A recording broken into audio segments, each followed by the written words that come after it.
Yeah. Well, this COVID-19 isolation is kind of getting to me, I think.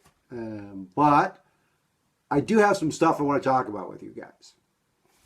All right. So now that you've had a bit of exposure to some of the lessons that we've been working on the last couple of days, um, we talked about Raymond Dart. We talked about Charles Darwin. We talked about the Leakeys. Right. And we looked at a couple of case studies.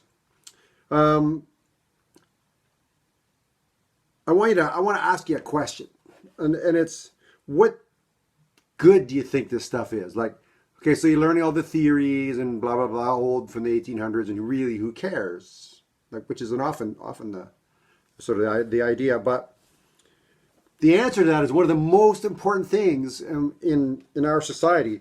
That's made even more significant, I think, because of the stuff that's been happening recently. And you see some of the behaviors of world leaders and people around the world.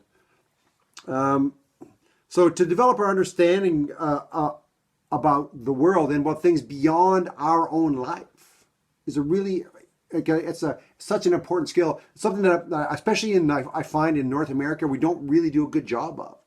You know, we kind of think that, you know, our own little world is the world and everything revolves around us, but man, it is not true.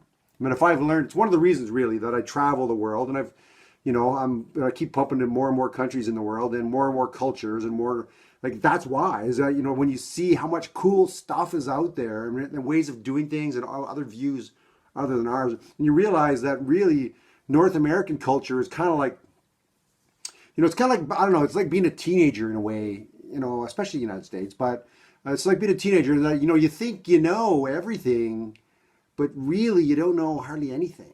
And I don't mean that with regard to you guys, I just mean teenagers in general. But I think that the Western world, especially North America, is a lot like that.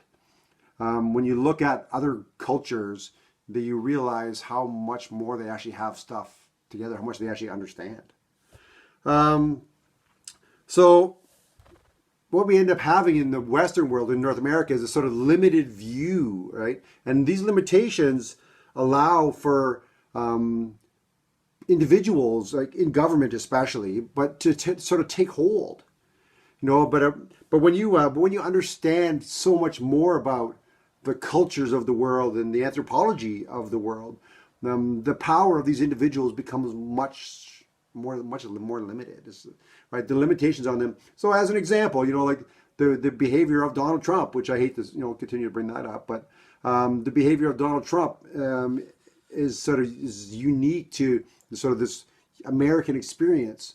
He's not looking at anything in terms of the world, you know, and how the U.S. can help the world and how the world can help the U.S. And there's a lot of different ways of doing everything.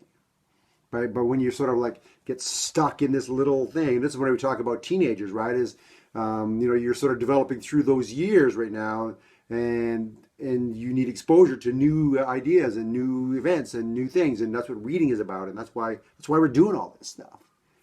Because if you don't, you know, you get stuck in this little, like, you start thinking that North Bay or your neighborhood or whatever is important or is significant, and it's not any more or less significant than anywhere else, right? So we just want to try and get you to like understand that, and that's what we're going to do. We're going to get introduced to Darwin and these guys as a start, and then I'm going to ask you, like, what's the point?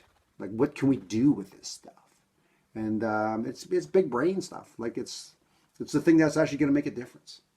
All right, so that's where we're going to go with it. Thanks.